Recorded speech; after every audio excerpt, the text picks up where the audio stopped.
Pessoal, tudo bem? Então hoje eu vim conversar com vocês sobre o temido efeito platô, né, no processo de emagrecimento, no processo da perda de peso. Por que eu falo em temido? Porque muitos pacientes, a maioria, né, das pessoas acredita que quando a gente chega naquele efeito platô, que é quando você desceu, né, você fez aquela curva de descida de peso, aí você fez uma estabilização do peso, que esse seria o seu peso de manutenção. Em alguns casos, sim, este pode ser o peso de manutenção. Então, existem algumas pessoas que realmente perdem peso numa curva linear e estabilizam e chegam no platô quando estão no peso de manutenção. Mas, em outros casos, esse efeito platô, ele acontece durante o processo de emagrecimento, tá? Então, o paciente, ele começa a estabilizar na curva, começa a retificar a curva. E isso é normal. Esse efeito platô, ele faz parte do processo normal de emagrecimento. Então, gente, eu já venho conversando com vocês sobre isso, é fisiológico, né? O nosso corpo, ele sempre tenta voltar para o peso anterior. Ele usa mecanismos adaptativos e fisiológicos para aumentar o nosso apetite e reduzir a nossa taxa metabólica. Então, a gente, como um mecanismo de adaptação, um mecanismo fisiológico para tentar manter o peso, né? Então, é por isso que a gente chega nessa curva de estabilidade, nesse efeito platô. E por que eu falei no começo o temido efeito platô?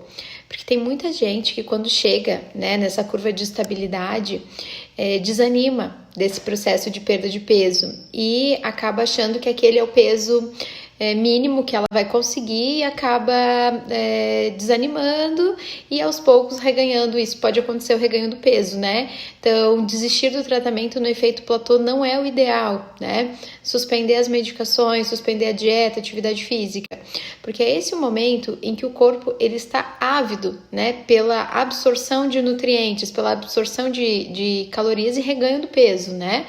Então, nesse momento, o paciente vai estar com o metabolismo mais baixo e provavelmente com a fome mais aumentada. Então, suspender o medicamento nesse momento não é um momento ideal. Por isso que a gente fala muito em manter um acompanhamento médico constante e manter esse acompanhamento, ele não é só para pesar, né? Então, quando o paciente ele volta, né, para o consultório, a gente vai reconsiderando, inclusive, estratégias de tratamento, né? Então, a gente vai conversando com o paciente, vai vendo, olha, como é que você está, como é que passou, quais foram as suas dificuldades, está tendo alguma dificuldade em relação a efeito colateral da medicação, está tendo algum escape compulsivo, está tendo algum problema, alguma coisa que esteja acontecendo, e aí a gente reavalia inclusive o tratamento do nosso paciente, né? Então, não significa que essa pessoa vai começar a usar X medicação, por exemplo, quem está usando medicação, né? E que vai usar até o final do tratamento a mesma medicação. Então, a gente pode fazer trocas, a gente pode fazer ajustes de doses para mais ou para menos, tudo dependendo de cada pessoa. Isso serve também quando o paciente chega no efeito platô, né? Então, quando o paciente percebe que o peso parou de descer, geralmente a gente tem que mudar o estímulo, né? A gente tem que fazer algum ajuste. Então, para que ele recomece uma nova fase de perda de peso ativa. Para que a gente possa fazer isso, a gente precisa reavaliar, né?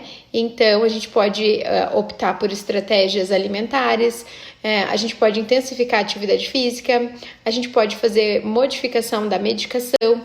Existem muitas estratégias que a gente pode adotar, cada uma individualizada. Eu espero que tenha ficado claro, né? Mas qualquer dúvida vocês podem estar me enviando e nos vemos no próximo vídeo.